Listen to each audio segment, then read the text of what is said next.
graduate of Hewlett High School and Casper College with the University of Wyoming. I've been your senator here for the last 2 terms. My first term went south. I went clear down to Lusk and Goshen County and Niobrara County. Campbell County took me in when they redistricted 10 years ago, and I've represented since then proudly. So worked hard. We've done a lot of work with Campbell County, relocating roads, putting safety lanes in, doing a lot of stuff. I did a lot of work with your delegation, and proudly so. Once again, we're down to 3 seconds. I would very much appreciate your vote. I would like you to take a hard look at the things that I've done for Northeast Wyoming. My record is very well established and it's very broad. It goes everywhere from ag to energy to bringing business to the state. Thank you. I appreciate your vote. Okay, thank you. We'll get started. We were told last week we need to be louder, so if I'm too loud, let me know. Chip, you get to start off. First question. The Wyoming Supreme Court deemed abortion as health care, clearly only considering the health of the mother. But the Wyoming Constitution, Article 1, Section 38, allows the legislature to determine reasonable and necessary restrictions on the right to health care to preserve these rights from undue government infringement. As a member of co-equal branch of government, will you work to codify the rights of the unborn?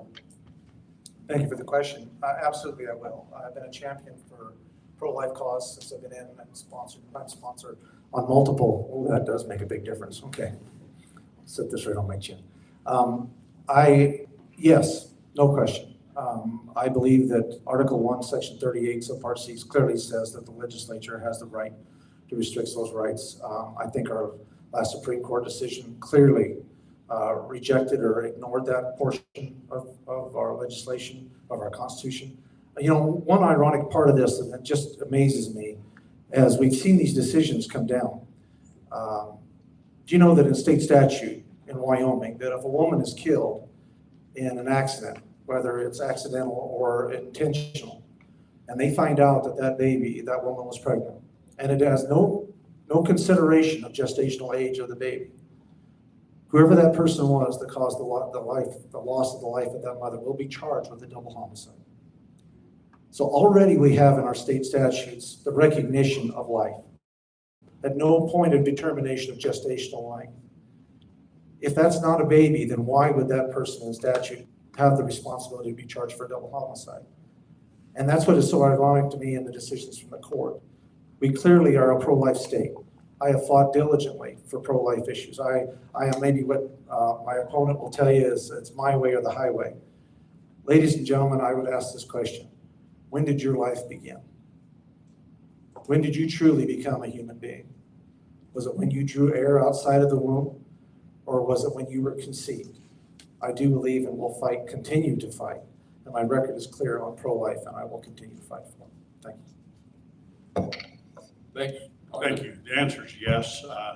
Much the same. I will continue to fight. My record is very much there. I can tell you Article 1, Section 38, I can tell you a whole lot about it because I was co-sponsor of the bill. It clearly been misread.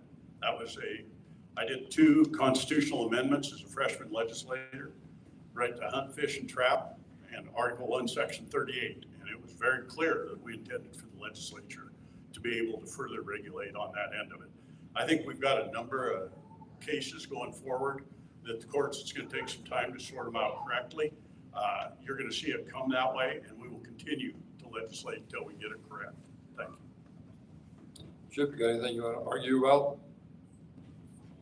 I would love to see him support legislation without exemptions, because I didn't have to go down there and ask for that when he was the president of the Senate. But anyway, that's neither here nor there. We're fighting, and we're not going to give up.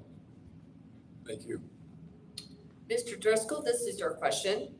What is your view of nuclear waste storage in Wyoming?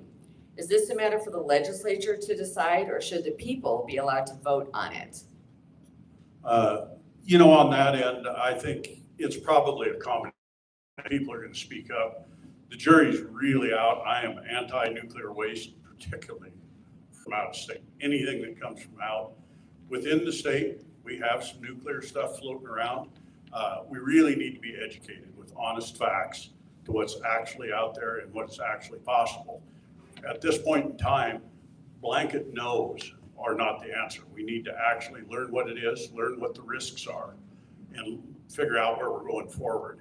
I can tell you this, looking at the way we've treated the nuclear industry, if we'd have done the same with coal, we'd have no coal mines in Campbell County right now. We really, all of these industries have risks that come with them.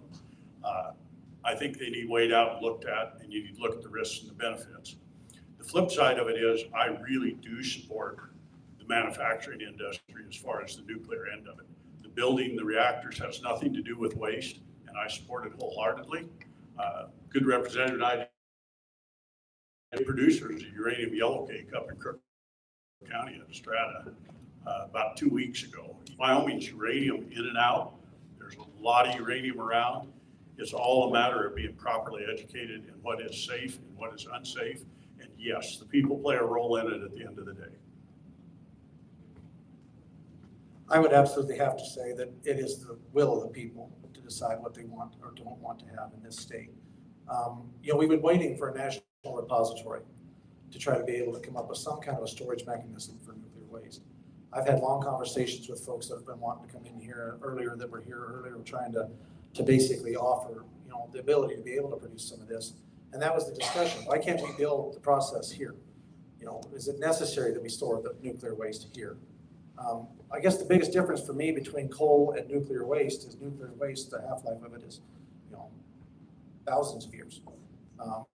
We're talking impacts on multiple, endless generations in Wyoming. It's critical that the people of the state of Wyoming have the ability to understand exactly what all the implications are and make sure that they have a voice specifically in how this moves forward. Not against it, but I don't want to just go blindly running after it either. I think we have a lot of learning to do, and it's our responsibility as legislators to provide that to our people. Thank you. I get to do one little piece, and it's not necessarily a rebuttal. It's got the last one back. I just went to Washington, D.C. about 10 days ago, 2 weeks ago, and it's kind of interesting. We were blessed to have Cabinet Secretary speak to us. And I think the storage issue is going to come really close to home fairly quickly. He got up and told us that they had reached out to states, which Wyoming was not one of them. 20-some states wanted to take a look at storing nuclear. They narrowed it down to 7, and now they're about to narrow it down to 2, and they feel fairly confident probably in the next few years there's going to be a spot that there's going to be storage, and that will give us a leg up taking a look at this. But the people will have the final say at the end of the day. Thank you. All right.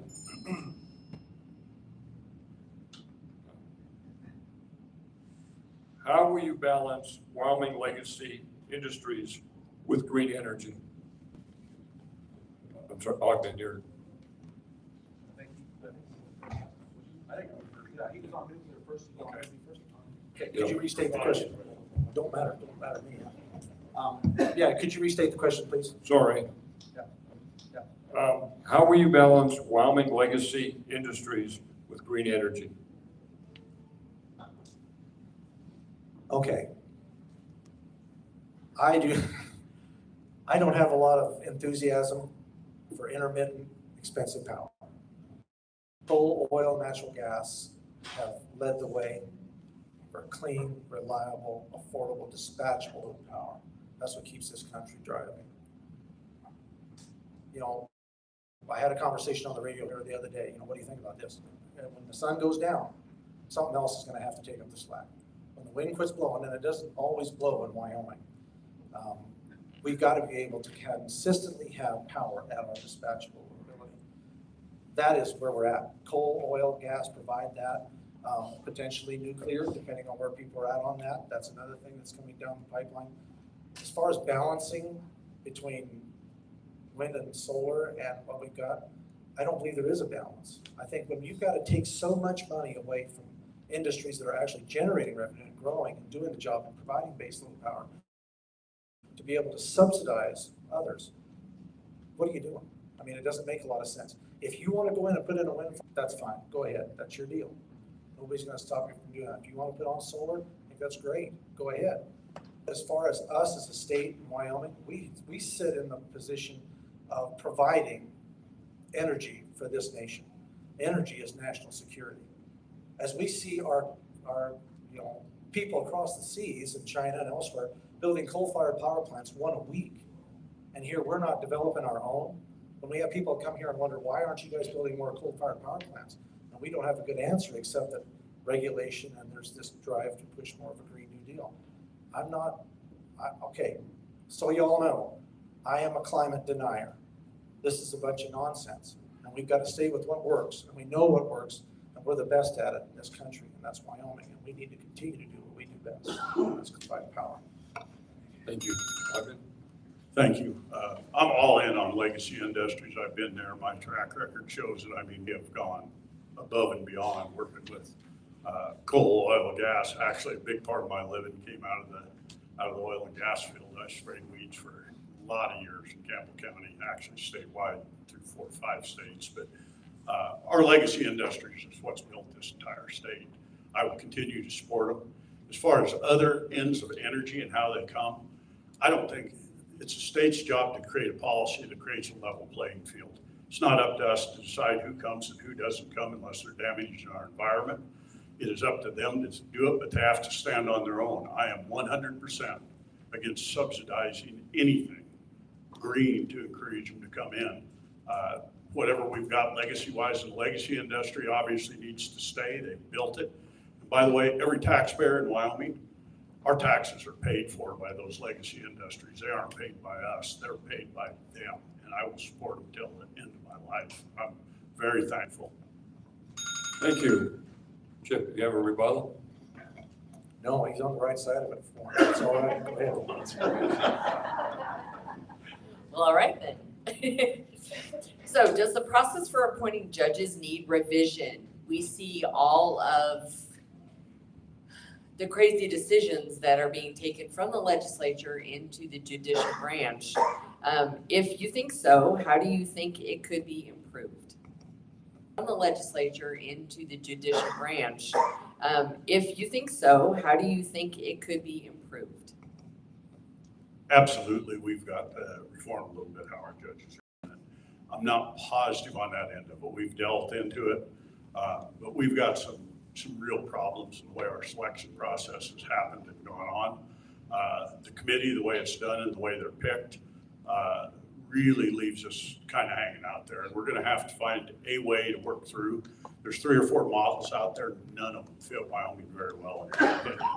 But what we've got going right now, I think is tough. And it's more than just the judges. It goes clear to our AG and the way it answers and goes. We've got the third branch of government has some inherent problems built in. And as a whole, it's worked, but it hasn't worked correctly to the way it needs to be. We need to have more input as far as people of retention, how it stays and how they're picked. I guess to me, I just had an interview today about this very issue. And we are in sore need of revamping how we select our judiciary. Currently, we have the Missouri plan. And that is, it allows for basically the bar plus some other folks that are selected to be able to forward names, 3 names to the governor to select from. Senate confirmation is the first thought that comes to my mind. We've also heard that if you do an elected AG, that we even proposed that. We had that legislation ready to go. They said, if you want to see a lot of money spent on an AG race, get ready, because they're going to spend a lot of money to get their AG picked. We have got to change how we're picking our judiciary. We have an activist court, quite frankly, right now. That's too close. There it is. We have an activist court, and we've seen it with these life legislation decisions and others. We can't let things continue on as we've been doing in selecting our judiciary, because I've got an AG now that was on the Supreme Court. He's fighting for us on all these life issues, but we really do need to be looking at options like Senate confirmation, would be at the very least at the beginning. Won't argue with that one either. But we've tried it, by the way. We took a look at it. And I will go down the elected AG. I co-sponsored a bill at one time to do elected AG and found out exactly what we're talking about. I can tell you for any of you that want to do it, it is not the right path. The states that have done it, it's a big mistake. Okay. Chip, Should the state be subsidizing new businesses such as BWXT in Gillette, Rare Element Resources in Upton, and Ramaco near Sheridan? Well, I voted for the money that went to Rare Elements or Resources. To the extent on BWXT, I don't know all the ins and outs of that. That was a decision that was made by our governor through some funds that he had access to. It's a tough spot to be in. And to give you a kind of an idea where I'm at right now, I also sponsored, as prime sponsor from the House, the Energy Dominance Fund. And the reasoning behind that is right now with the administration that we have in office, we have an opportunity to be able to do some major investment, moving things forward, regulatory reform with an administration that is very conducive, very willing to work with us as a state. Wyoming hangs on energy. It really does. And so if we don't take advantage of that right now, was my frame of mind, my thought on this, is if we don't show them that we're willing to invest in our industries and to be able to put some force behind them, while we have this amenable person, this administration in office, then we may squander something that the next administration is going to head off. We don't know. I'm not sure what's going to happen with the next administration. If we get something in there like what we just suffered through for the last 4 years, we all know in this room what Democratic or liberal left-leaning leadership can do to our state. They can gut it. They can put regulations on, and when you got people like Obama telling you that we're going to defund coal, and now I've got a president in there that's saying we're going to do everything we can to invest in coal. And I think we as a state need to come up with ways to be able to help encourage that investment right now, because next go around, this could disappear. And so this is our life, this is our livelihood, and we have to invest in it. I'm not against it, but boy, I tell you, the government gravy can't be just the automatic turn. I'm looking at this from right now as to where we're at and the administration that we have, and why it's important for us to invest as a state in keeping our people working and energy being supplied. Okay. Ogden? Thank you. Great question. Great deal. Once again, I was one of the lead sponsors on the RER amendment. In Crook County, Weston County, that probably is going to mean 320 jobs, high-paying mining jobs, high-paying jobs working in a plant. That's what we're trying to do, and that's from my end. To attract business is a competitive thing. Wyoming's got a three-legged stool. Energy is obviously number one. We talked about the Energy Dominance Bill. I was co-sponsor on it as well. Absolutely critical. We have to invest to get people to come. I am more into investing in infrastructure than I am into just giving money to businesses. But it is a competitive deal. I can tell you through bills, you can actually make a difference on what happens in states. I have sponsored and co-sponsored bills that have generated over 1,000 jobs and $50 million of revenue to the state. It can make a difference. You actually have to make action, do bills, and you got to look at return on investment and how you support. There's good investments and bad ones. You need to make good ones. And something else that we all need to be conscious of is something that we have a responsibility as legislators is regulatory reform. I mean, that makes the climate here in Wyoming conducive to people coming. A good example is what you're seeing in frac sand development right up here on top of this Pine Ridge between Norcroft and Hewlett. There's a gentleman that come in here that didn't require any money.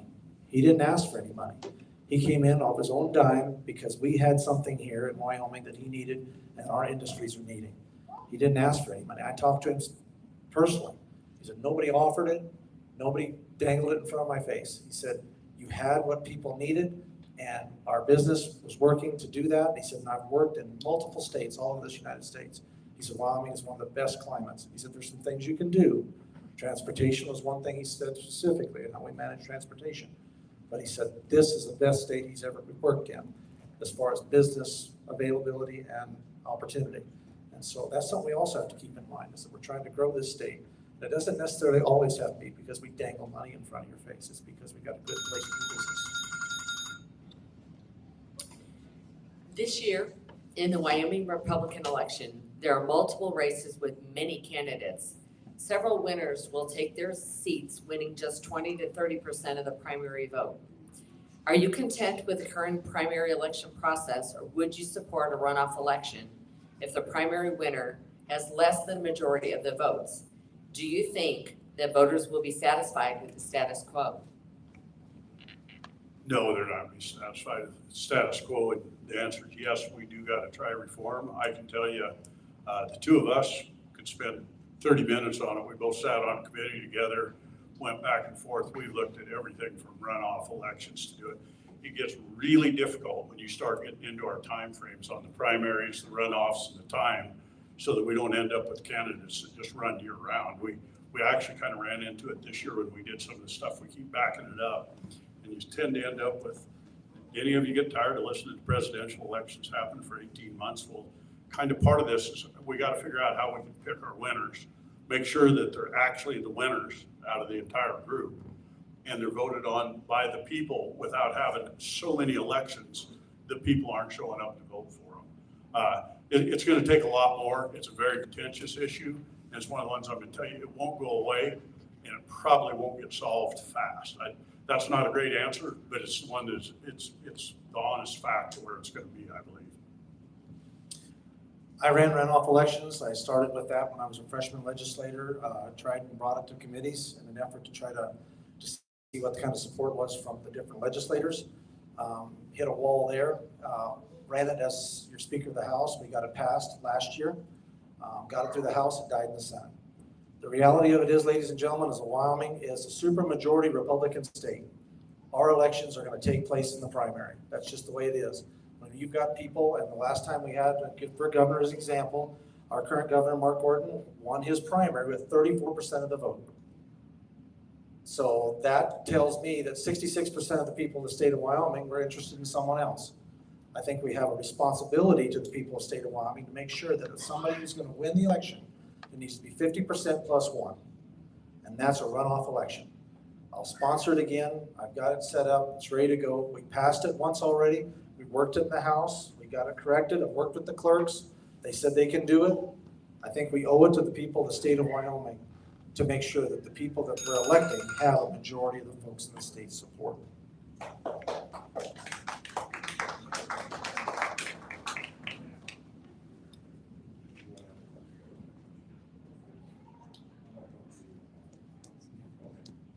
Okay, the final question is, finally, since you both run as Republicans, are you willing to pledge to support a minimum of 80% of the Republican Party platform?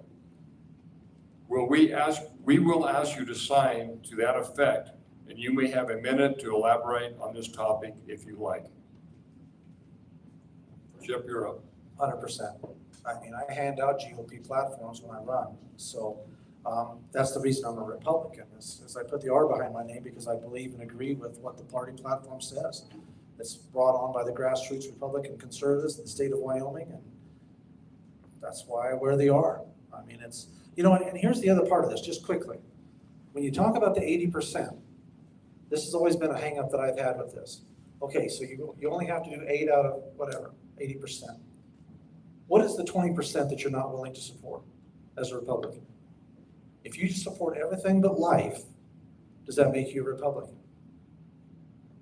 You know, I mean, there's some things that need to be fundamental to me in the Republican Party platform that you support all the way through. To me, life is something that you don't get to mess with. That has to be part of your 80%.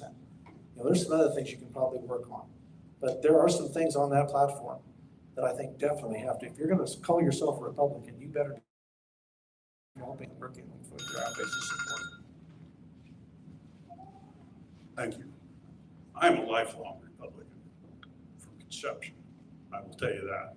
I will not sign your platform. Will not. And here's why. I've been down this road with this end of the deal and with the party. It's really interesting. These are purity tests, and they pick and choose bills that fall within pieces of the platforms to do it. It's the exact same thing as the ranking websites that are out there. And you vote on one amendment that failed or something that happened, and they turn it and they change it. And I will tell you right now, I went through your list. I'm probably at 96% in my mind in the way I do it. But I can tell you this, and I've been treated this way, it won't come out that way when you run all your votes through. The way you tell a Republican is take a look at his record and take a look at his voting and what he's done. You can figure it out, vote him in or vote him out, but don't try to force him in mold somewhere. And that's really what you're doing. You're trying to force him into a specific line of thinking. and your policies that are there do not mention specific bills. Bills change.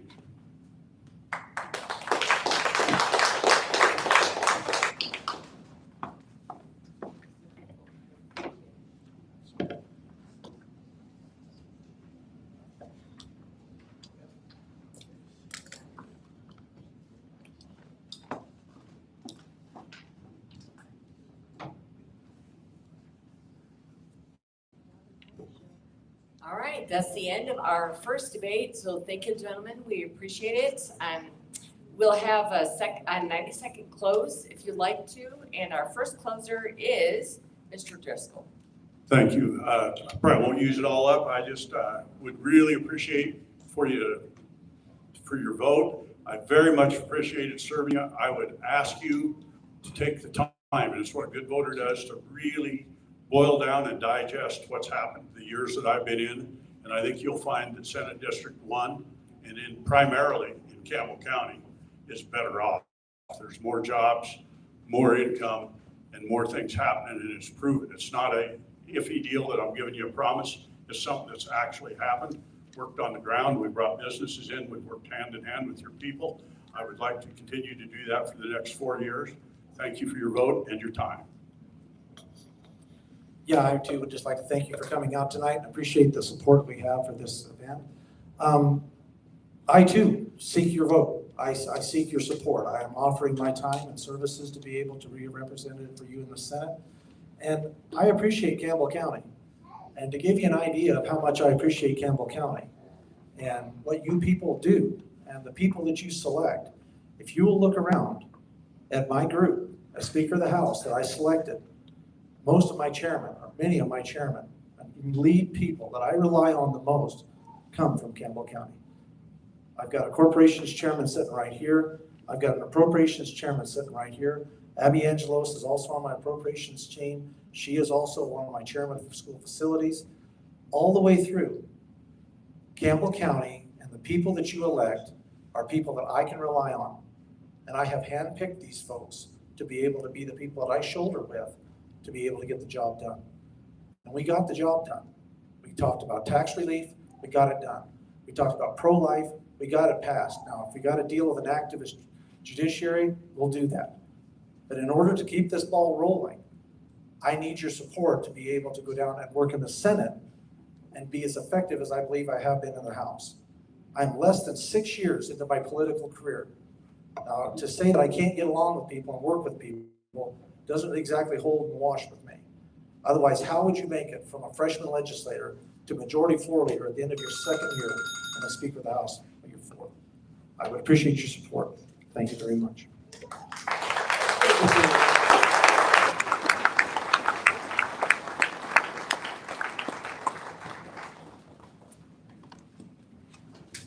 All right, we'll get ready for the next debate. It's going to be Senate 23 and Ms. Angelos.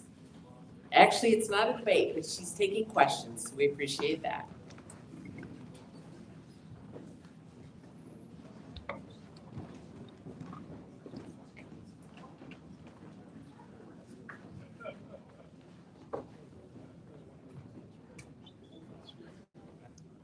If I danced, I would give you a dance, but I don't. Are you ready?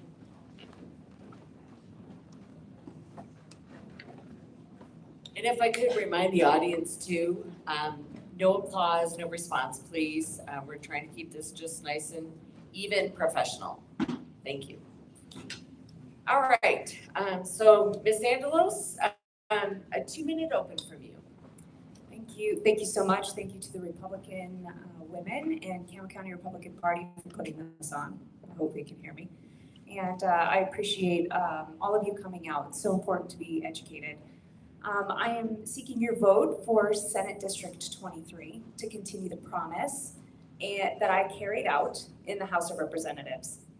And my promise to my constituents was to listen to your concerns, to protect our way of life, and to put you first. And that's exactly what I've done. My voting record shows that I've protected life, given you property tax cuts, protected our Second Amendment rights,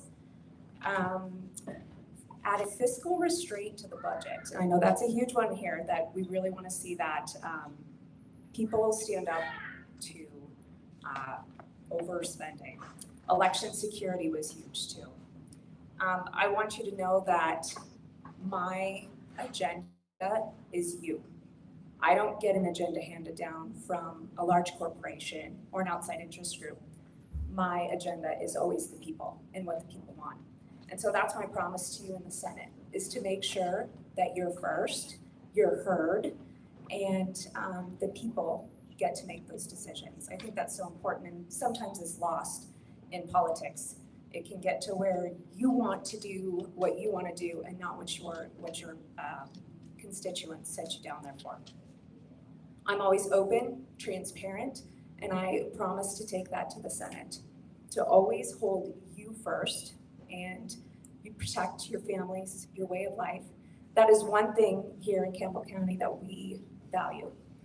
Our legacy industries in ag, coal, oil, and gas. And those will be a priority, have been, and will be, as I seek your vote for Senate District 23. All right. Question number 1. Since water is a scarce resource in Wyoming, how will you have water to spare for the nuclear and data centers that are being proposed? Thank you for the question.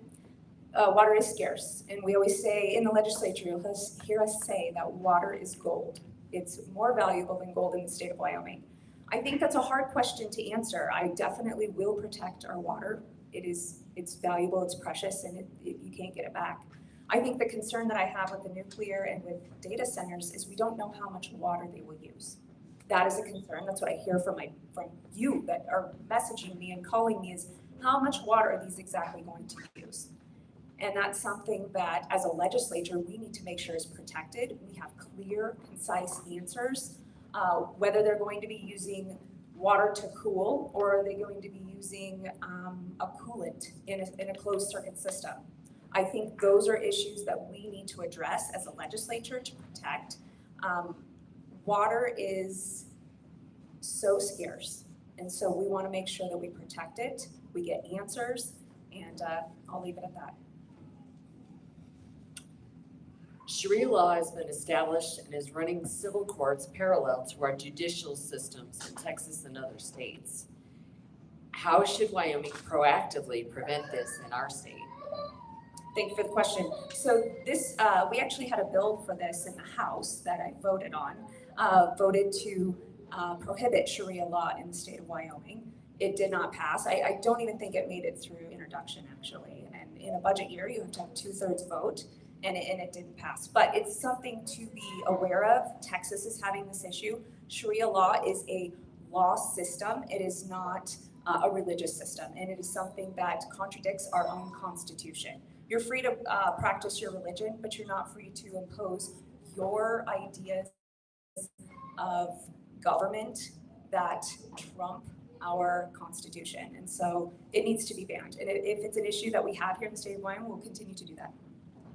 All righty. Number 3, would you support legislation to allow runoff elections for state officials so that the winner has a clear support from the majority of voters? Yes, I did actually support that legislation. Something I've heard time and time again in talking to the people, that they would like to have a runoff election. We did get it through the House. It did not make it through the Senate. There are some issues that run into, it does cause an election to be more expensive because it's running longer. However, that should be figured in. If you want a candidate, donate to that candidate. But we should have runoff elections, absolutely. So we are having somebody that's getting more than 50% of the vote. We've seen these elections in the past. I'd also like to say this goes back to the party. If we have a good candidate in there, we need to stop running several candidates who believe the same thing. And that's just maybe more of a personal issue that we should take up with our candidates. If the ballot proposal to cut property taxes by 50% passes, will the legislature need to pass a bill to provide backfill for the loss of revenue to local governments? That's a great question. This, we propose that this bill probably will pass. Did I lose? Oh, there we go. That it will pass. In looking at the numbers, it's about, with a 50% property tax cut, when you boil down the numbers, It's not going to be on actual land like it is now, so you're looking at about a 37% cut. But we do have hardship counties. There are 8 counties that are hardship, and it's something that we're gonna have to take a really hard look at. Campbell County's blessed where property taxes, personal property taxes are a very small part of our revenues. When we passed the 25%, it affected Campbell County by about $1.2 million. Other counties, it did hit them hard. Property tax affects your local governments, your schools, and so it's something that we'll have to take a look at. We did push very hard to pass a backfill during the 25% tax cut because we knew we were making a decision at the state level that's going to affect our local governments.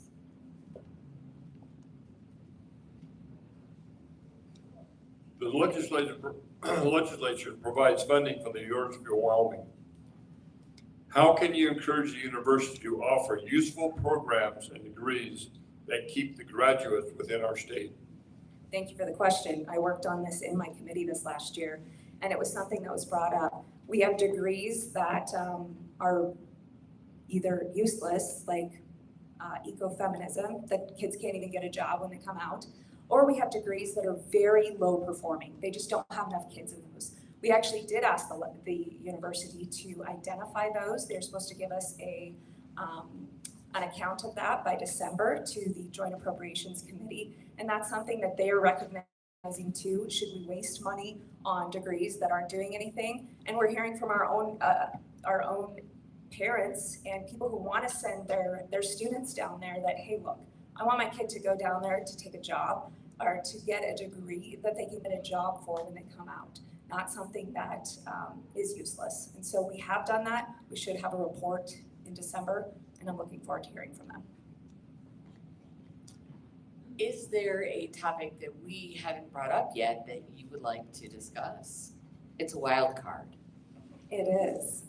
I think nuclear is the big issue, and a lot of things, I'm just hearing a lot of people in fear over nuclear, over data centers. And I think it's just important that everybody knows that I am against storing nuclear waste in the state of Wyoming. It currently is illegal in the state of Wyoming, except for where the TerraPower nuclear power plant will be built. There's a carve out there. But I want people to know that I always listen to you, that we've pulled it. Like 72% of the state of Wyoming does not want nuclear waste stored here. I am supportive of the manufacturing of it. I think it is important to mine our uranium and to have businesses take part in the manufacturing process. My own family our home business is in manufacturing. So I think those are really important things to look at, but it's also important to listen to the people. And I did co-sponsor a bill that actually was a constitutional amendment that would have put the decision back to you, the people, to give you the decision if you wanted to store nuclear waste. You did hear Senator Driscoll mention that we were back in DC about 2 weeks ago. And we did hear from the administration, from the secretaries, that they do have states that want to take it and they will put it in the ground. I'm happy to hear Wyoming is not one of those. Federal government, as we know in Wyoming, can always come courting, and I'll decline the court. Finally, since you do run as a Republican, are you willing to sign our pledge to support at least 80% of the Republican Party platform? Absolutely. I've supported the Republican Party platform, and you could take a look at my record. Thank you. Appreciate that.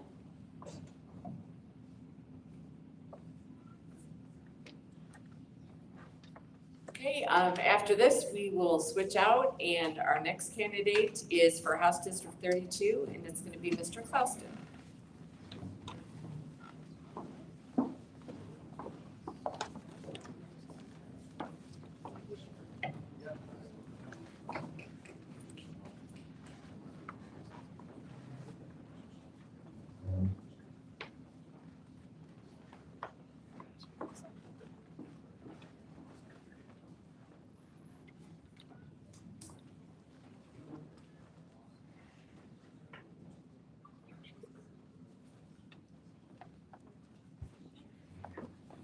Well, good evening, everyone. Thank you for being here, and special thanks to everyone who put this together. I can't imagine how much work this is week after week, so thank you. Thank you for taking your time to come listen to everyone. My name is Ken Clouston. I'll be in my third term for House District 32. So twice elected to our school board, and then I also served on the State Board of Education. You know, when I got in the House, I had some priorities. My number one priority coming from the school district, that experience was we needed to replace or repair Campbell County High School. And I'm proud to say that we got that through. The legislature worked together in both houses. I also worked hard on getting the severance tax on coal reduced from 6.5% to 6%.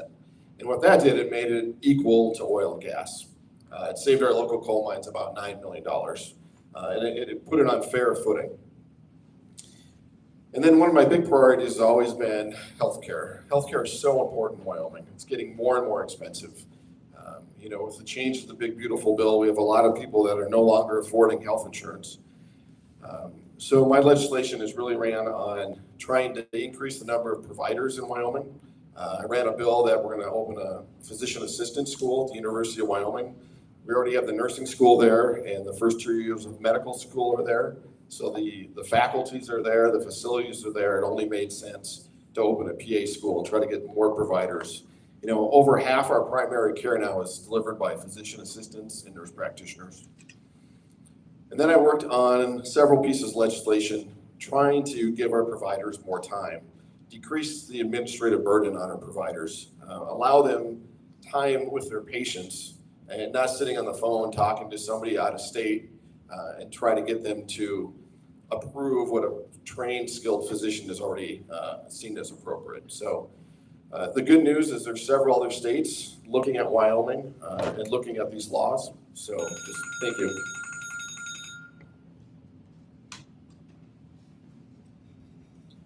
All right, familiar question.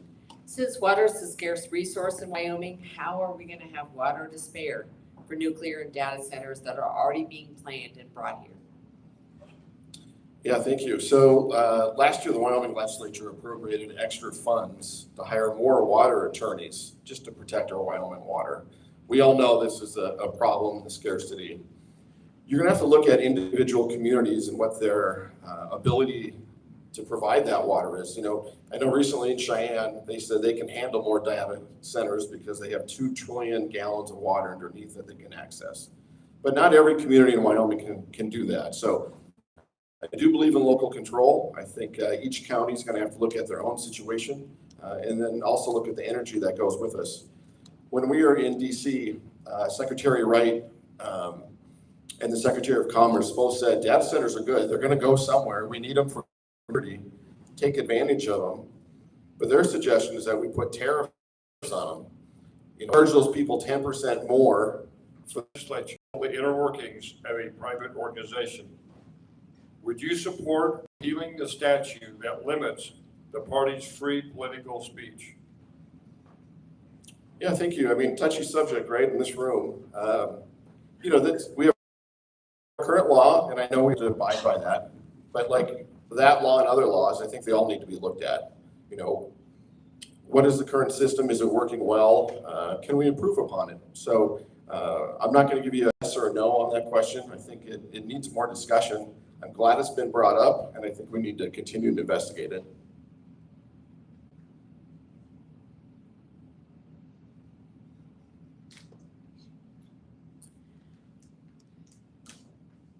Since life is the first of our inalienable rights, as delineated in the Declaration of Independence, does Wyoming need a constitutional amendment to protect the unborn? Yeah, so, you know, I believe life starts at conception. I'm a lifelong Catholic. I can tell you my mom, every candidate she voted for had to be pro-life. And that's how I was raised. Someday this can go to the voters. That's probably the only way it's going to be completely settled is a constitutional amendment.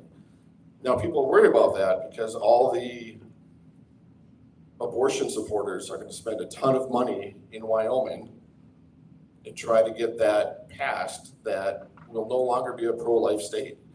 And if that's in our Constitution, then we're going to lose our current system. So we can put it to the Constitution, but we're going to need everyone to get out and vote and support pro-life. Otherwise, we need to keep doing the road that we're currently doing. Okay, What's the best way to fund highway maintenance across the state of Wyoming? Great question, and we need to do it. You know, the more we delay the construction, the more and more expensive it gets, and the bigger the fixes are. I think we need to look at special funds. Maybe we look at some of the money from the gambling. Maybe we look at some of the tariffs that we can put on the data centers. Either that, or we need just to say a certain percentage of our income that we earn on the interest is going to go directly, and it's going to be specific for our highways.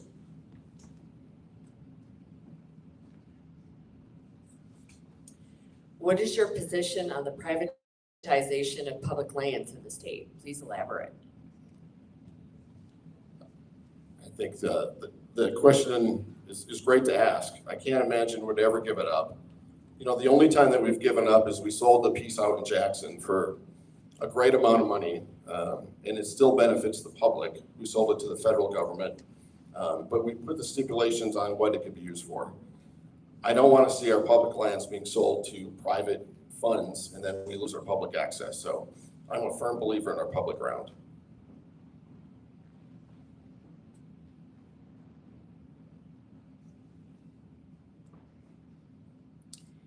And finally, since you run as a Republican, are you willing to sign the pledge? 80% of the platform. It's interesting. I got the email today and I was going through it and I didn't finish it, but there was nothing on there that I can't support. So I appreciate Senator Driscoll's comments on it. But again, everything on there is everything I believe in. So thank you.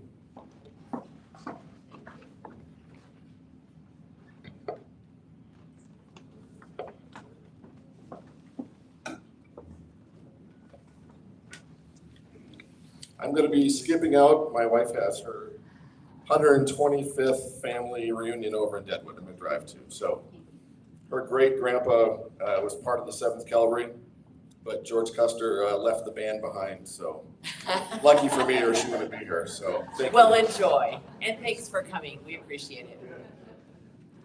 Get it. All right, our next speaker is House District 3, and it's Mr. Collier, so we'll switch out.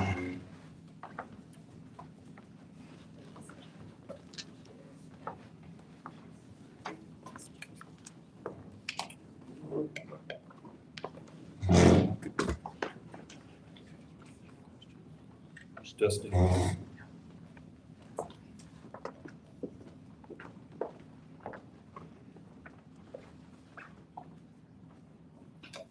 Alrighty, you can have 2 minutes to tell us all about yourself. Go ahead, Earl. Alrighty, thank you. Just want to thank the Campbell County Republican Women for hosting this, thank the Campbell County Republican Party, and thank the American Legion for letting us do this here. Told to put it closer to my face, how's that? Much better. Alrighty. And I want to thank everyone here in attendance, taking your time on your busy days to come down here and learn more about the candidates and being informed. I really appreciate that. Because I am less known, I do want to tell you about myself a little bit. I was born in Cody, Wyoming, and moved to Sundance when I was a small child. Graduated high school there. I attended Sheridan College, got my associate's degree in 2009.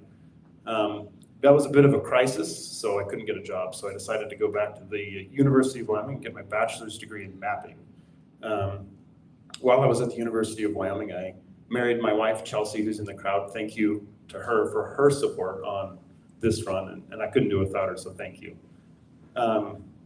After we graduated college, we came to Gillette, Wyoming, just to start our careers. We loved the community. We fell in love with it, which, you know, growing up in Sundance, I know people say, well, those Gillette guys, but we fell in love with it. We moved to House District 3, and we realized what a great community was, and we didn't want to leave. My wife was an educator, and I've been working in the oil and gas and mineral extraction as a land surveyor for the last 13 years here. We started a family, and we were just so excited to stay. We wanted our children to grow up in this county, to grow up in this place, because of the values that you guys have, and so I appreciate that. The reason I'm running for House District 3 is I want to continue that legacy. We want to raise our children here, and we want them to stay here. And we have a fight. And so I want to continue that fight to make sure that our children have a place to stay. I appreciate your time. Thank you. All righty, first question. Do you think that nuclear waste can be safely stored in Wyoming? And should the voters or should their representatives have the final say? Yes, thank you for the question. I've actually been doing some research about nuclear waste. And one of the hard things that I see is there isn't a clear answer. We only know half-life. We have ideas and we can say, hey, look, we've done this for 80 years here, 80 years there. Well, what does that look like for the next 300 years? You know, how can you prove to me that it is safe? Okay, it's safe for 60 years. So I don't know if there is a good answer to whether we can store it safely. From everything that I've researched, it doesn't look like we know in 1,000 years. This decision will impact generation upon generation. So I want to look more into that. I would love to hear, you know, the other thing about that is it's the nuclear power people that are telling you it's safe. Of course, they're going to tell you it's safe. So I'd like to look into more of that for sure. And then with the second part of that question, yeah, I think ultimately it will come down to the people. And that's one of the things that I've heard a lot. That's a major issue in House District 3. And most of the people you go and you talk to, they go, hey, what about this? What do you think of this? We're coal country. And so let's mine coal. This energy, it's cheap, it's reliable. Let's stick with it. Thank you. What do you think is the best way to fund highway maintenance across the state? Yeah, thank you for the question. One of the ways to me to fund the state highway department, and I have friends, and actually I started at YDOT in my surveying. And so I see the shortfalls of our YDOT system. And one of the ways to have a better budget for them is to find fraud, abuse, waste, areas our money goes to that we don't need to support. So if we can take those funds and we can say, instead of funding something that really doesn't need taxpayer money going to, let's take those funds and let's allocate them to YDOT. And I do support funding YDOT, so. All righty.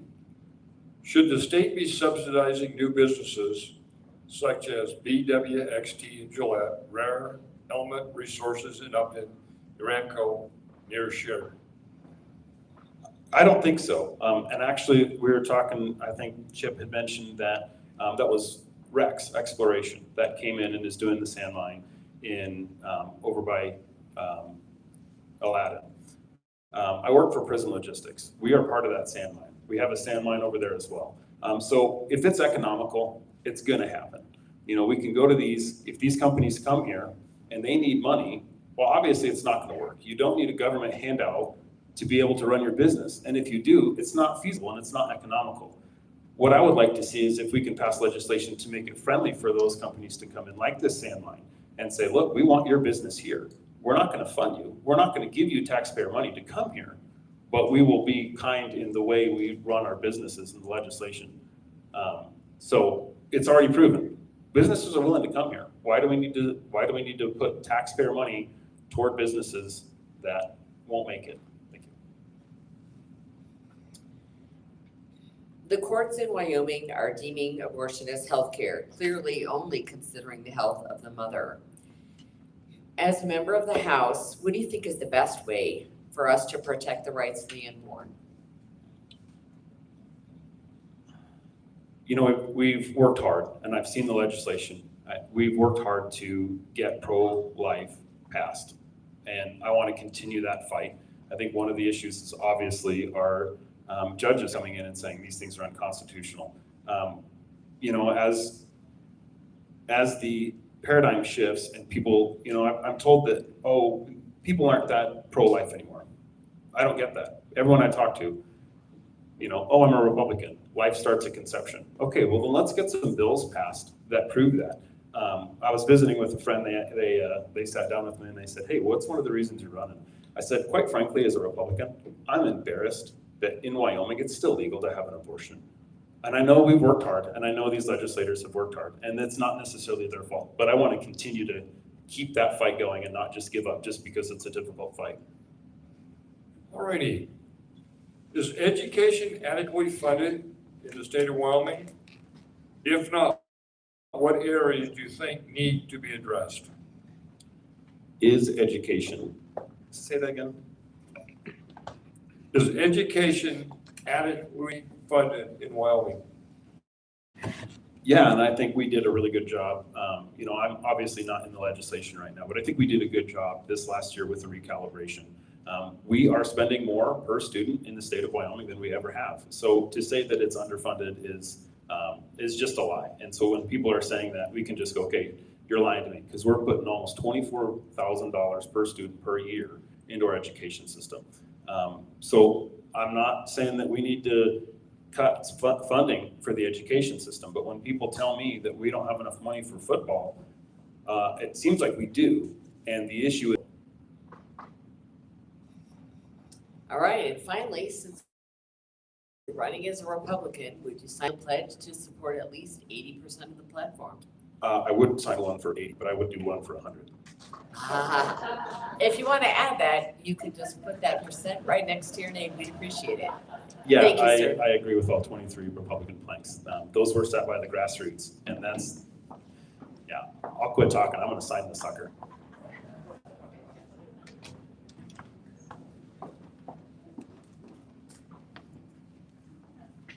All right, the next race up is House District 31, Mr. Campbell.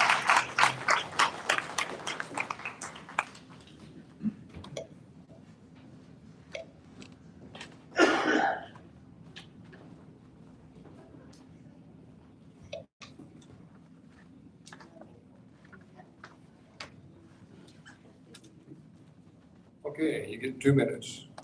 All right, well, first of all, thank you again to the Republican Party of Campbell County and to the Republican women of Campbell County for putting this on. And for all of you, what a great crowd tonight. Really appreciate you all being here and learning about these candidates. It's unfortunate not all of us are here tonight, but thank you for listening to the ones who did show up. I'm John Bear. I've been serving as the representative for House District 31 for 3 terms, and I'm running for a 4th. I am a Christian, first of all. I'm a father, a husband, and a grandfather. It's those grandkids is the reason that I serve the people of House District 31 and my friends here in Campbell County. I've been doing that by making promises to keep this area conservative and working along the Republican Party platform, and I've kept those promises. I'd like to continue doing that, and I'd appreciate people supporting me in that effort. I'm also a veteran naval officer, and I have been an entrepreneur in this community for 20 years. I've done a lot of things for House District 31. I'll give you a few examples. I passed the Save America Act, the Wyoming version of it, so that only citizens can vote in Wyoming. First state to ever do that. I helped pass the 25% off property tax that is permanent. I also helped eliminate gun-free zones that are dangerous and the red flag prohibition to keep those people from taking our guns. Those are the kind of things that I've done, as well as being pro-life, staunchly so, my entire time in the legislature. I've been pro-life my entire life and will continue to do that. Looking forward to signing that pledge here in a few moments. But folks, oh, is that my time? Okay, we'll get another chance to finish up. All right, how will you balance Wyoming legacy industries with green energy? Very simply, we have been investing money that was raised from our legacy industries and giving it to green energy. I'll give you one example. Bill Gates had a vertical wind farm project, completely experimental. We gave him $5 million. If you think Bill Gates needs $5 million from you, the taxpayers, to do a project in Wyoming, you're crazy. And I certainly would never support that. As far as it goes with nuclear, I'm staunchly against the waste side of things, but I do support the rest of the cycle, like creating the fuel, getting the uranium out of the ground. But I will tell you this, when it comes to competing with coal, oil, and gas for dispatchable, reliable, and inexpensive energy, I'm not going to go for it because we're exporting most of that energy anyway. Why would we not sell the best stuff that we have? And so I'm always going to be staunchly for coal. Now, I was a naval officer and I worked with nuclear power when I was in the Navy. Guess what? We need nuclear for the submarines. Not real interested in building more nuclear plants here in Wyoming. But we do need to develop the resources to do that because it's really hard to run those power lines behind those submarines and keep the coal fired. All right. If the ballot proposal to cut property taxes by 50% passes, will the legislature need to backfill the loss of revenue to local governments? So Abby mentioned that we did try a backfill in the House of Representatives, and we got that passed for the 8 counties that are hardship counties. It did not pass with the Senate in the final version, but we were concerned about those. When we were passing the 25% property tax, which we tried to get 50 in the House, didn't happen, but we got 25. And when we did that, we really didn't know what the impact was going to be. But when we got home, after we got the 25% passed, we crunched the numbers. For Campbell County, it's 0.7%. 0.7% of their total budget was given up so that you can have a 25% property tax reduction on your home. You would think one of the poorest counties we have is Niobrara. You'd think it'd really be detrimental there. And it cost them 2% of their budget. So anybody that's firing firemen or policemen on a 2% reduction in your budget, that's crazy. If you can't find 2%, then you've got a problem. So that's Niobrara County, our poorest county. And the reason that it's that way is because most of their taxes are collected on ag, not on residential. So we're taking care of the residential homeowner by giving that tax relief. I hope that the 50% passes, and I think it'll be good for homeowners in Wyoming. Does the process for appointing judges need to be revised? If so, what do you think the best way to do that would be? I've been very outspoken about this, especially since we've seen such activist judges here in Wyoming. The pro-life issue is the most egregious thing of all. Anytime you consider it health care when one of the patients dies 100% of the time, you've got a problem. And we have a problem in our judiciary because of that activism. So I have proposed the extreme measure of voting for judges, and I think it is extreme because I think it comes with problems as well. But sometimes you have to take it to the extreme to end up at a sweet spot, and I think the sweet spot is the federal system where the governor gets to choose from anyone that understands the law and can serve as a judge in the state borders and gets to pick that person. Our system right now depends largely on the Bar Association. And the Bar Association is basically where we're getting these judges that cannot interpret our Constitution properly. We've got to change that. If you were to elect a conservative governor today, the Bar Association would give them the 3 candidates they'd have to choose from, and you would not get a conservative judge. So you have to change the system. Unfortunately, it's probably going to take some changes to the Constitution, and that's a difficult thing. But I'm willing to work on it every day, and I hope I can go back to the legislature to work on it as we have been.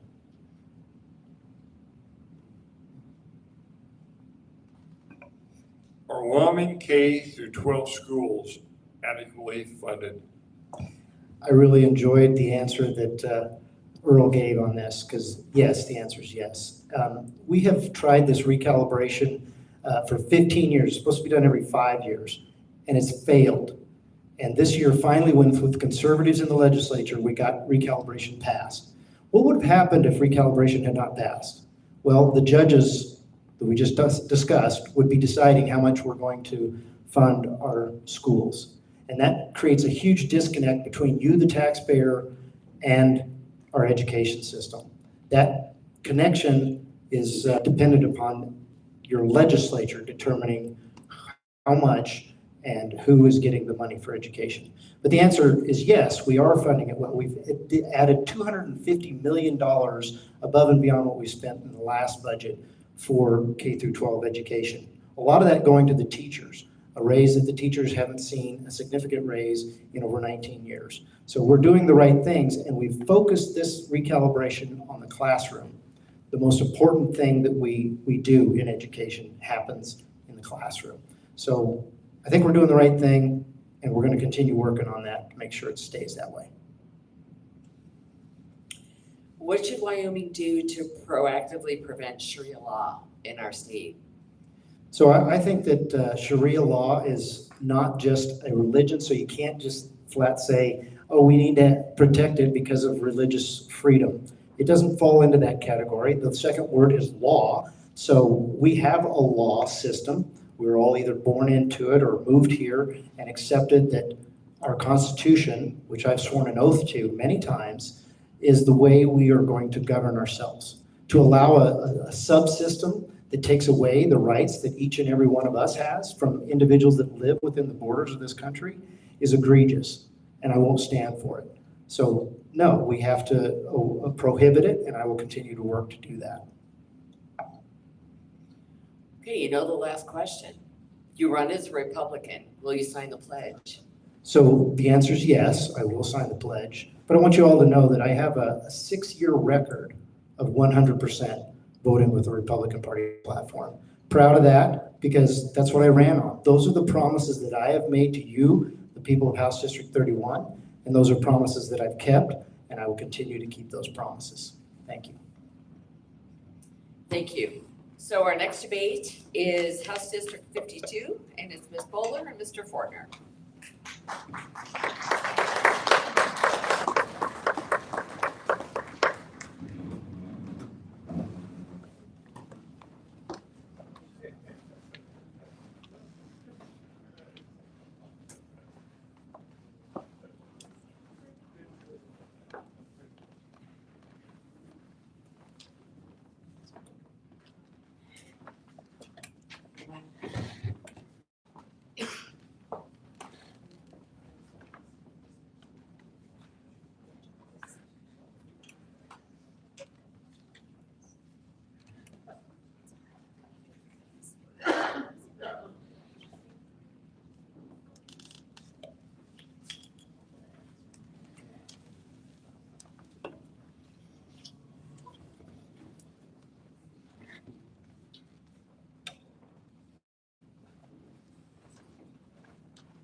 All right, so the first to open is Mr. Fortner, so 90 seconds.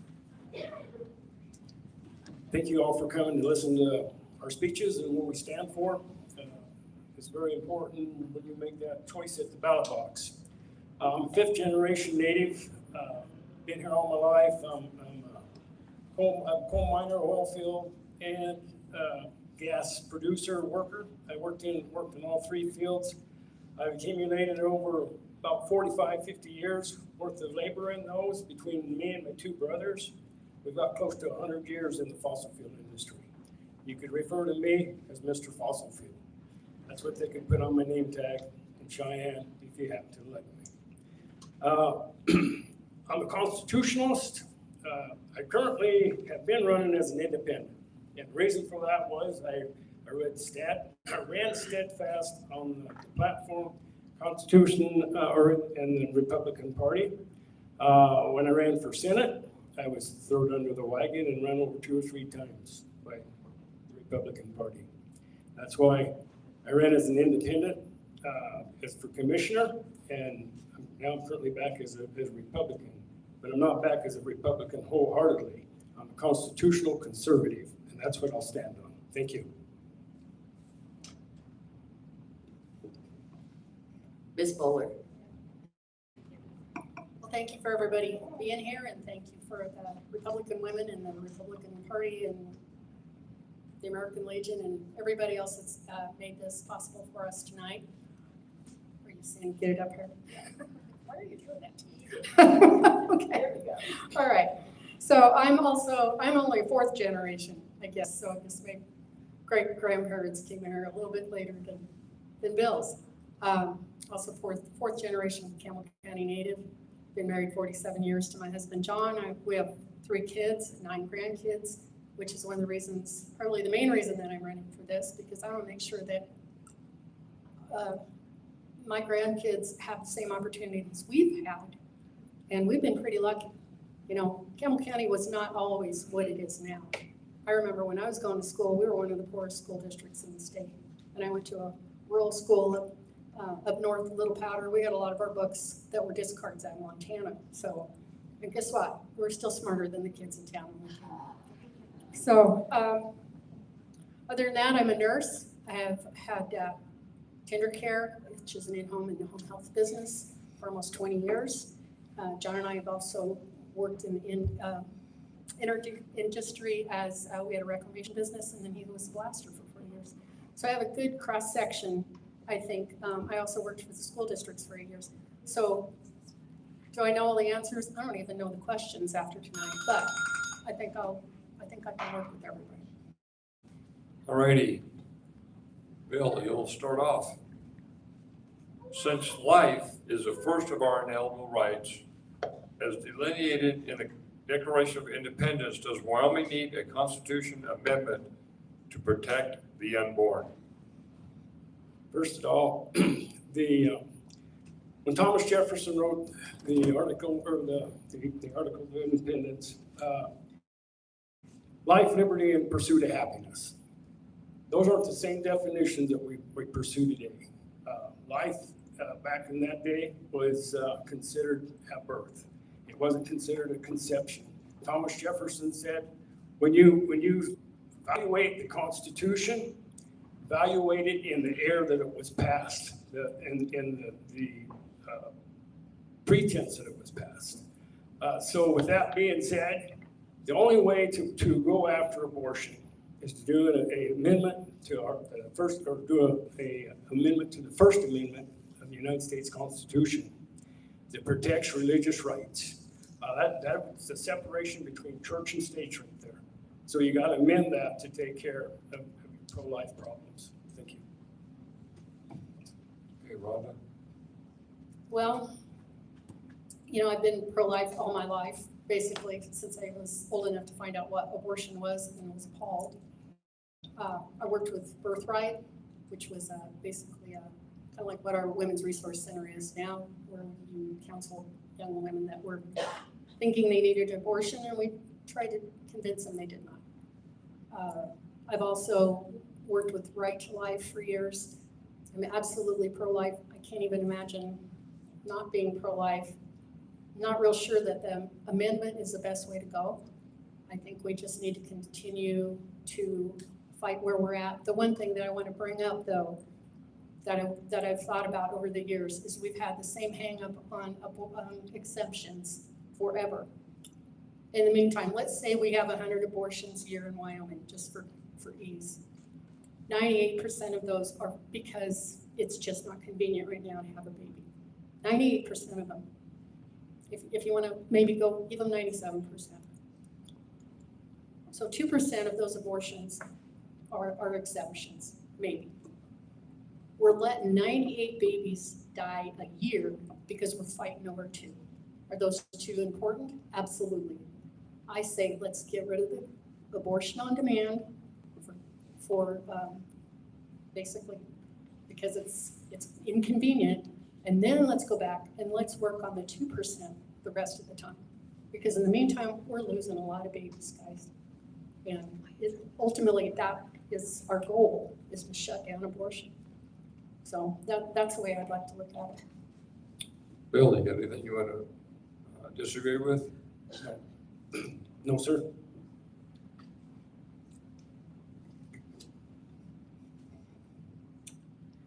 All right, Ms. Bowler. Your view of nuclear waste storage in Wyoming. Several of the candidates have said they're against out-of-state waste being stored here. So there's the difference. Is it matter for the legislature to decide, or do you think that should be up to the people? I think right now it is illegal to store nuclear waste in Wyoming. I don't even like the thought of storing maybe a TerraPower, although apparently we need to carve out for that. I don't want anybody else's. And I would rather it go somewhere else.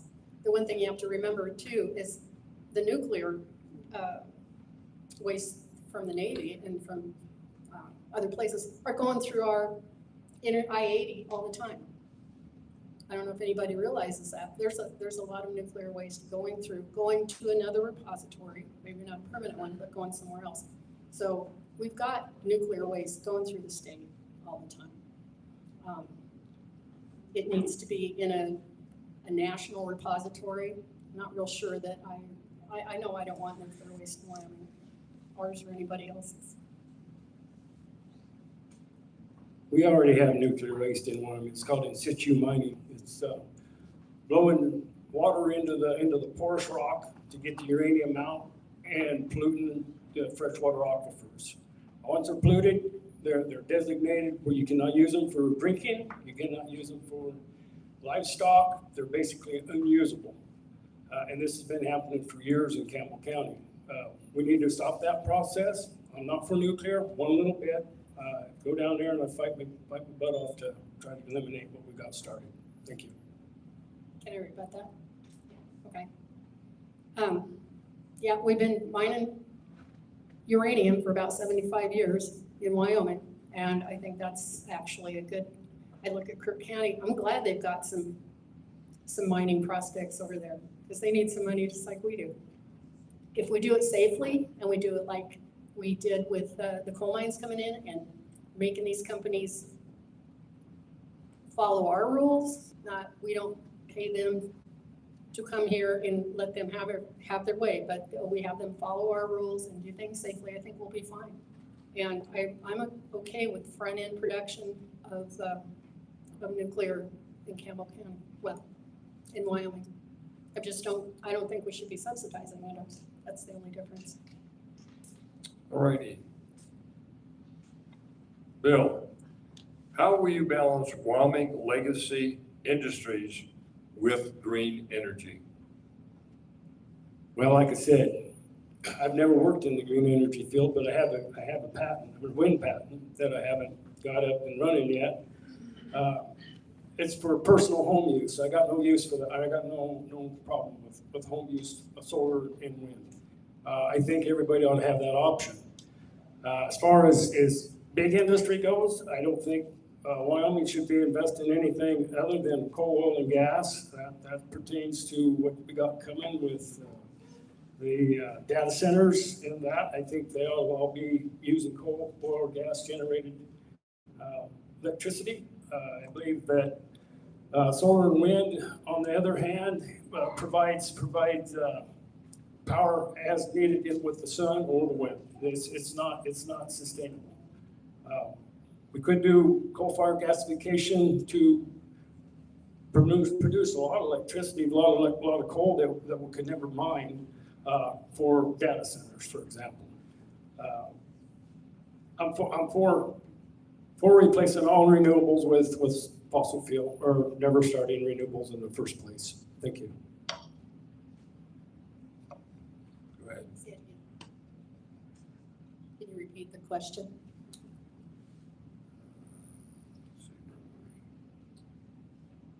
How would you balance Wyoming legacy, or how would you balance Wyoming legacy industries with green energy? Well, I don't think it's our business to balance them. I think, green energy or solar, wind, if they can come in on their own steam, fine. We don't need to be subsidizing federally or statewide. I guess that's kind of as far as I go with that. They don't need to be subsidized. One thing though I do think about, I don't want to cut out wind, because a few years ago we had to haul hay, went over by Winter, South Dakota, and the rancher that we bought the hay from had windmills out in his pasture. And that's the only reason that guy was able to continue ranching, was because he was able to put those windmills there on his land. So I don't want to get involved in somebody's private property either. If that's something they can do to keep ranching, then I'm all for it. Subsidizing by the state, absolutely not.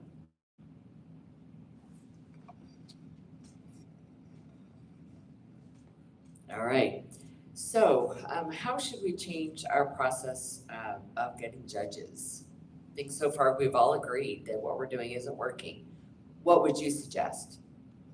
I don't think I know enough about it to even throw an opinion out there yet. I don't like the way some of the judges have ruled, but I don't have the expertise that some of the folks here have and the maybe the exposure to some of the facts and things that are going on. So I'm not really gonna say, other than I don't like the way that some of the rulings have been.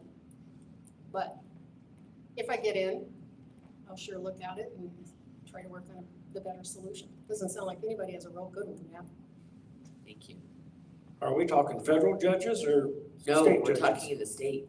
Okay, well, that's up to the state. The federal government says all state judges, Article 6, says, Section 2, all state judges have to comply with the United States Constitution, period. If they're not complying with the United States Constitution, we need to remove them from office. The framers were pretty smart in that instance because they never put anything in the Constitution that would make us as a state amend that. So the process that we should be using is our legislature to hold everybody that's accountable that takes the oath of office down in Cheyenne.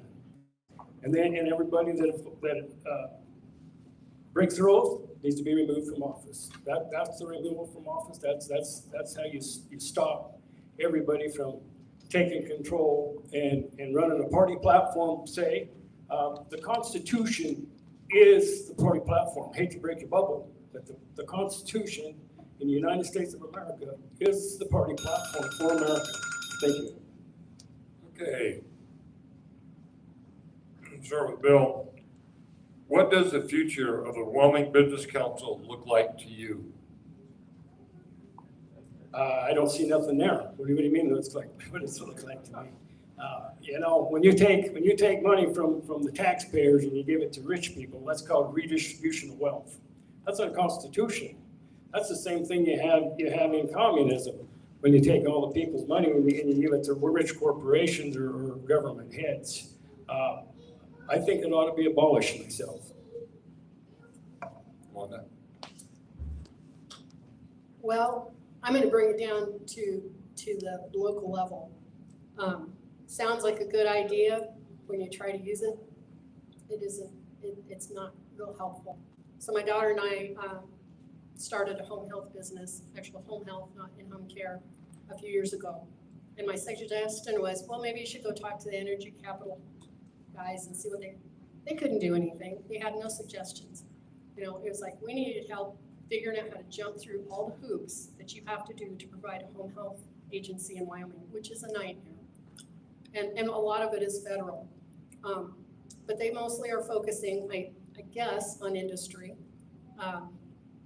And I hate to see things completely defunded without finding out more about it. But the way I'm looking at it, I think they need to be looked at closely.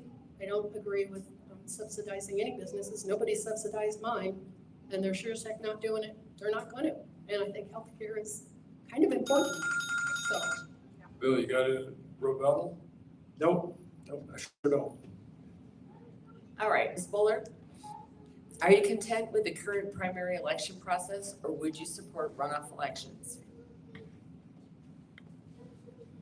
I guess I'm going to say I'm content because I suspect that a lot of people aren't voting. They're voting by not coming and voting. I'd like to see open primaries. I'd like to see, let anybody run and let's sort them out that way. Because we've got 27% of people voting that are even eligible to vote. I'm sorry, I believe it was 27% that were registered or showing up, and I might be wrong there. But how many people are not even bothering to come or register? So no, I'd say leave it alone. I think they're voting by not voting. And maybe we need to change the way we're doing stuff. I believe we've already put too many staples in the election process. If you look back in the framers' day, 1787, It's pretty darn simple until the 12th Amendment come in, and that's when they start complicating it. That's when the parties took control of the system, 12th Amendment. And so anyways, I think we need to go back to the original Constitution. That's what I am, an originalist. I stand for the original Constitution without all the amendments. By the way, all of them was done illegally, none of them was done in a convention. But anyways, I think the election process should be as simple as we can make it to get more people to the ballot. Then you'd have no problem with your 51% or your 50% plus one if you simplify the process. Thank you.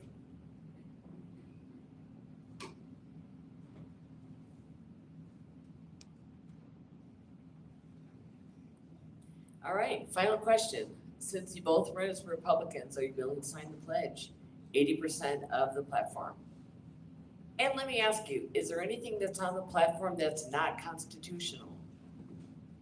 Yeah, when you're running these religious issues through a court system or through a legislative system that has already been staple set in place at the federal level in your Constitution, like the First Amendment. Or we go back all the way back to when Jesus talked to the disciples and he said, what's reserved to Caesar belongs to Caesar. What's reserved to God belongs to God. And I know there's enough Christians in here to know that verse. So I know that you guys know by doing that, that's a sin. And there's no sin any greater, one sin is no greater than the other sin. A lie is as bad of a sin as an abortion. So with that being said, Jesus set the staples in place for division between the state and religion. Separation between state and religion. That's where we're at. Ms. Bowler, Do I need to answer that question? Or which question do you want me to answer? would you sign the pledge? No. Okay, I would you looked- like to elaborate? Yeah. I read over it one more time. Initially, the page I was looking at had the 2024 platforms, and they were a little more clear than the 2026. 2026 is a little wordy. But, you know, I agreed with all of it, which kind of surprised me. And I went back through and I read it again. I was like, yeah, I'm 100%, absolutely. But this is not a satellite state of Russia. I'm sorry, this isn't a Soviet state. This is Wyoming, and we don't sign, I was gonna screw that up because it pisses me off. We don't sign purity pledges. We don't do that. We say what we are, we do what we say, and we leave it at that. And I'm not signing a pledge, and I'm pretty proud that Bill didn't. And who was the other few brave souls? Ogden, yeah, my man, good guy. Thank you. All right, thank you very much.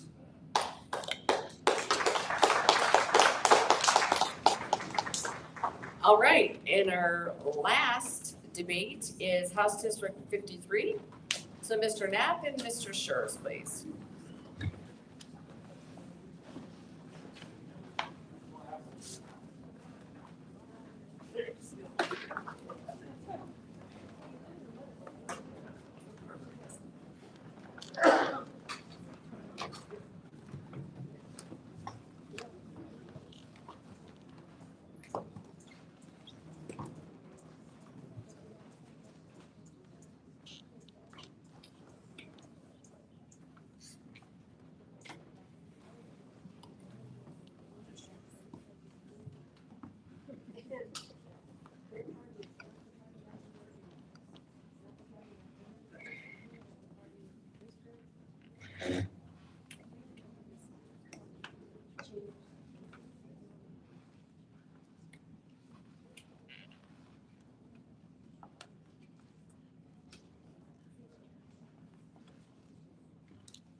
Test.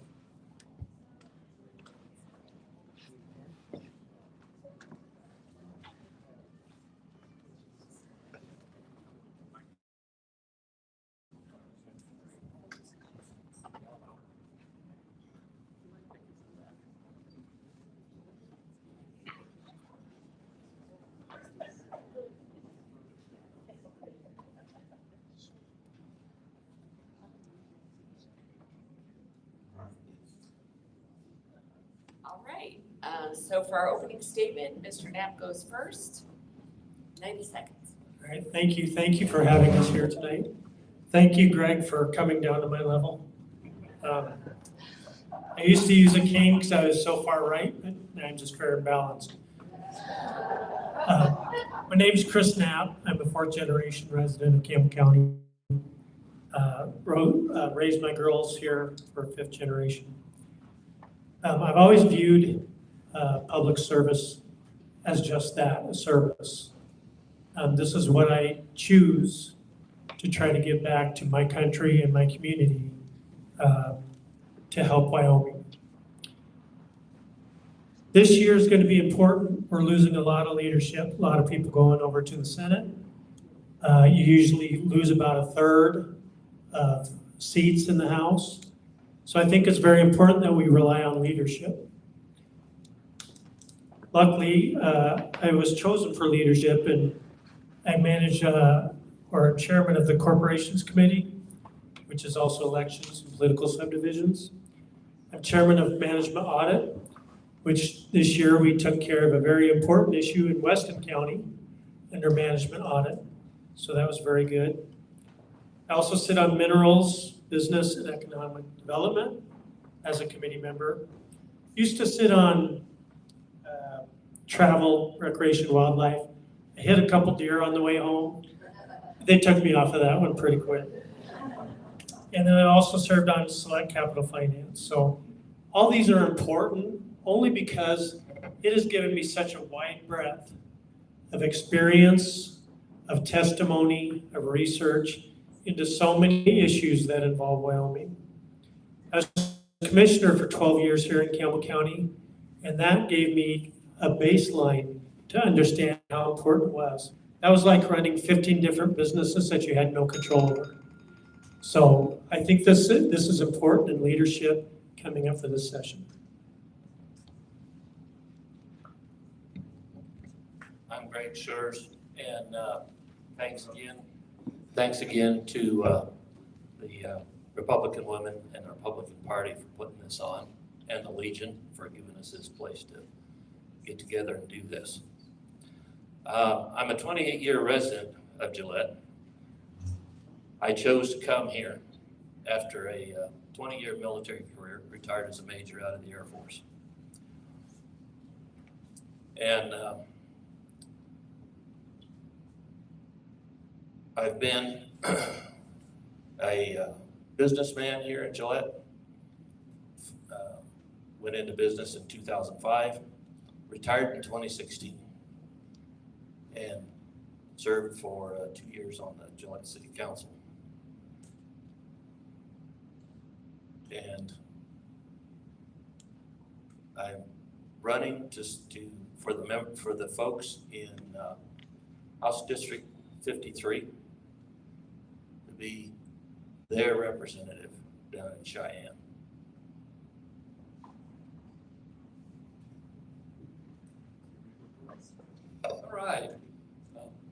All right, Chris, I guess you get to start. Sharia law has been established and is running civil courts parallel to our judicial system in Texas and other states. How should Wyoming proactively prevent this in our state? Well, I agree with the bill that came out that would have banned that. And I also wanted to point out just what Sharia law is. We had some descriptions of it before, but what it does to the rights of women all over the world is abhorrible. And we would never have that in the United States of America. We would definitely never have that in Wyoming. And I would do everything that I possibly could to prevent that from happening. All right, thank you. Greg, do you have a thought on that? No rebuttal. I support what he said. Okay, It's not good for us. all right. Anything you want to add? All right, thank you. Okay, this question is for Mr. Schurz. What process of nuclear would you like to see in Wyoming? Not nuclear waste. There's other states that are volunteering to do that. And they can handle that. The front end manufacturing, the extraction, conversion, turning it into fuel, could and probably should find a place here. And BWXT has said they'll come here and start that process. But we need to be sure that when it comes to making the decision on nuclear waste, that our citizens have input into that. And hopefully they will keep us where we are.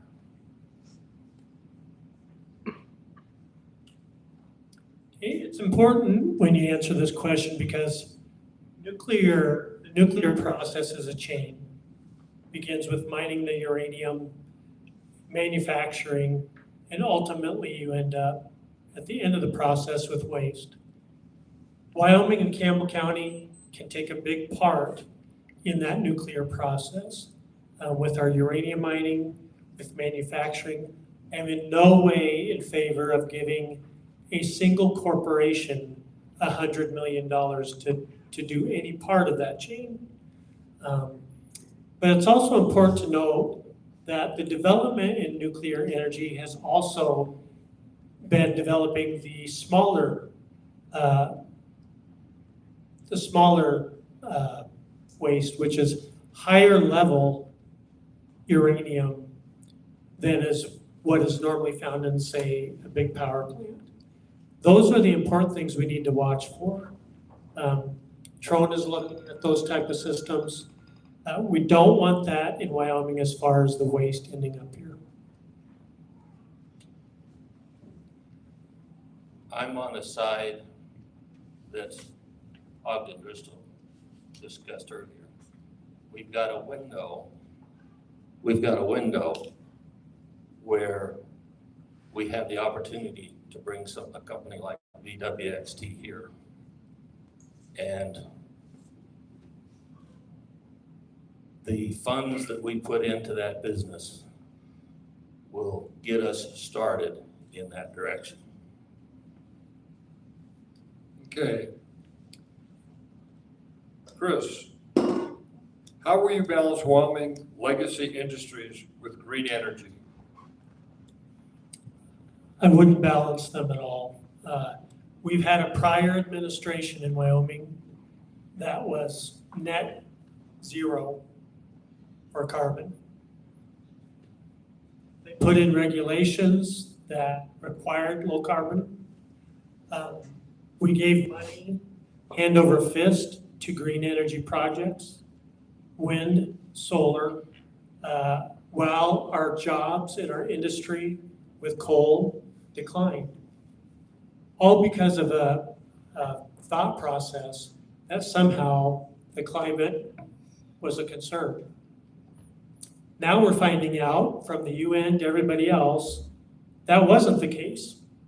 We spent tens of trillions of dollars worldwide on chasing green energy, which is not reliable, not affordable, like our coal industry, oil and natural gas.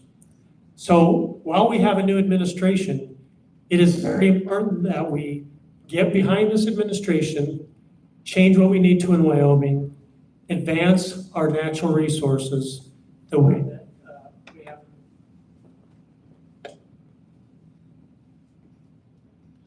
The way that we have in the past. I think it's very important that we take advantage of this. I agree with what he had to say. However, with the green energy, windmills, and again, they're not reliable. However, there's property rights that can be involved in the back of, as part of that. If a rancher or company wants to bring wind and solar, they should have the opportunity to do that. But the solar and wind need to pay their own way. No subsidies. Just one other important point is Wyoming is a regulated monopoly when it comes to energy. Our grid is so crucial because we have so few residents. And what that means is the more we allow to even be on off-grid, that may last 8 to 10 years. Eventually, those costs are going to find their way back to the end user. They already are. The more green energy we've chased, the more the end user has suffered with our rates. And we all know how much our rates are increasing. So that's an important piece to remember is having something off-grid is fine for a data center or whatever you want to do it for. But eventually, they need backup for their power, which they're going to rely on the grid for. And that will become a stranded asset at some point, either to be used for the grid. If it's wind or solar, good luck.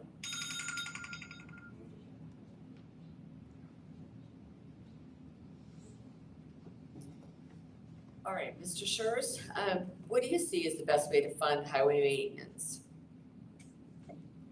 Well, it's currently funded with a pretty sizable gas tax that we all get to pay every time we fill up the pump. As a replacement for it, it's been kicked around in different circles, but we might want to investigate turning I-80 into toll road and dedicating the funds from that to our road maintenance. But being $600 million behind in our road maintenance, we've got to find a solution. The best way to find money for road maintenance is to actually fund road maintenance. You know, I talk about it a lot, and it just drives me crazy, especially in supplemental years, where a supplemental budget basically is money left over because you already had a budget for a biennium. So supplemental budget sometimes has a surplus. Where does that surplus go? They spend it. Do they spend it on roads and maintenance? No, they do not. We need to have a priority.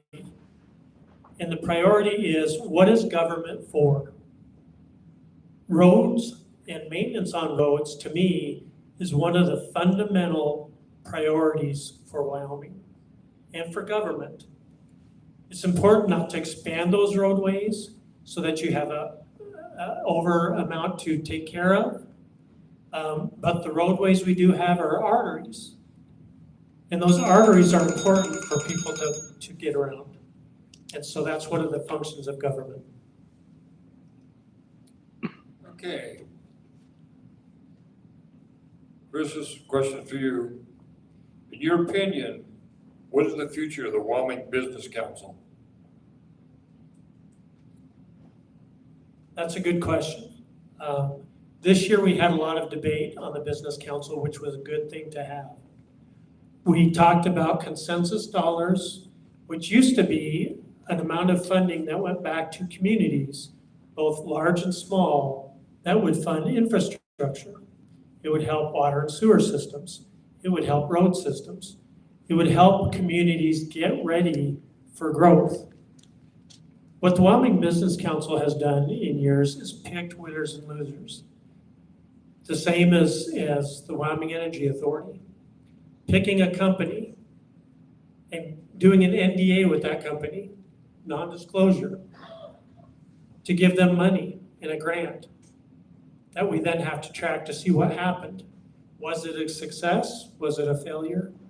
I think we get back to having the money that would have gone to the Business Council and having communities invest in themselves in that infrastructure to get ready for economic development, to maintain what they have, for current businesses to continue to thrive. And internally, look at our businesses that we have here. I hate spending for 250 jobs to come in. If those jobs don't come from this community, those jobs will cost us about $23,000 each in services that we provide that we don't get taxes back for. So it's important to respond to our communities I would rather invest in several businesses in our own communities, give them the opportunity for low-interest loans, which is another thing that we can do with our funds that we put into savings. We can invest a portion of that back in loans to oil and gas, to coal, to our natural resources, to grow our economy instead of continuing to chase data centers and other things that come in that actually cost Wyoming money. Okay, Greg, what's your thoughts? He knows more about it than I do.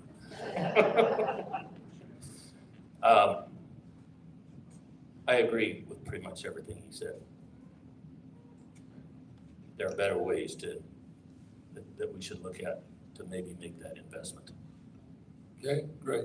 You have anything you'd like to add? Yeah, I think Wyoming Business Council has reinvented themselves over and over and over, partially because they have no direction really of what it is they want to accomplish.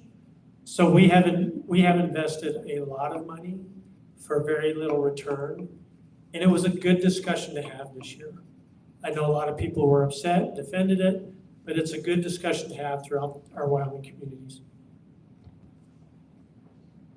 All right, this question is for Mr. Schurz. So other states have allowed major parties like Republican and Democrat to operate as the private organizations that they are. And the Wyoming Republican Party has had to sue to get that right from our legislature because there's been a statute passed against it. Should you get into the legislature, would you support repealing that statute that limits the party's free political speech? No, I don't think I would. Because though the Republican Party is largely an independent organization, it has some statutory items that it needs to do. Now, until we change those statutory requirements, which is going to involve more than just a single decision, until we make those changes, we need to follow the law. Yes, we do need change. One of the most important things in this country is the freedom of expression, the freedom of ideals, and the parties are made up of platforms. Those platforms represent an ideal that people can choose to join. You can choose to be independent. You can choose to be a Democrat because they have different thoughts and different ideas and different platforms. When it comes to the pledge, I think it's important that not only do I choose the Republican Party because it reflects my ideals, but the Republican Party gets to choose me because I represent those ideals and I have a history of voting that represents those ideals. It's important we have a primary process because I'll tell you, a ranked choice vote is coming. Democrats push it every year and want to just mask everybody as the same party. Any rebuttal? No. Okay, so we're down to the last question and you know what it is. Are you willing to sign the pledge to support 80% of the platform? First? Sure. Okay. You know, I was actually appointed to this position early on, even though I've been there a while now. But Roy Edwards was the seat that I took honorably. And during those interviews, they asked me, would you sign a pledge? And I read down the list and I said, I agree with every one of these. This wasn't the Republican platform, but I won't sign it because I want the independents to listen, learn, make the best decision I can, and ultimately base it off my principles. Now, having said that, the Republican Party's principles are my principles. And so, yes, I have no problem signing that pledge. Like a lot of the other folks, I got the request for a pledge in my email today. I've read it over 2 or 3 times, and I agree with it all. I couldn't find anything, and I looked, that I couldn't agree with. So yeah, I'll sign it. Thank you very much. There's no small print, right? No, It's on no. Chris, no, it's on the back.